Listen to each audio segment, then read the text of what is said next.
এই যে এই দেখো, এক্ষুনি পুরো ঘুমিয়ে নেতিয়ে পড়েছিল দেখো। আর 12টা বাজে তখন, এই 12টার সময় মানে একদম ঘুমিয়ে পড়েছিল। তো আমি তুলে নিয়ে চান টানগুলো করিয়ে দিয়েছি। আমি জানি ঘুম থেকে উঠলে কখন উঠবে, ওরা অবেলায় চান করাবো না, সেই জন্য করে। আর দেখো চান টান করে তার ঘুম পুরো হাওয়া হয়ে গেছে।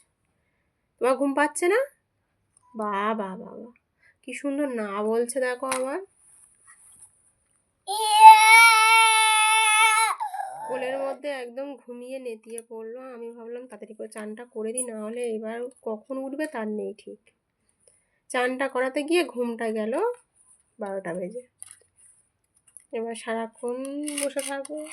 কখন ঘুমাবে বাবা? ও বাবা, বাবা গো, কখন ঘুমাবে তুমি? ও কখন ঘুমাবে? কি হচ্ছে ওটা? মাথা তুমি ছাড়োনি কেন? মাথাটা ছাড়োনি কেন বাবা?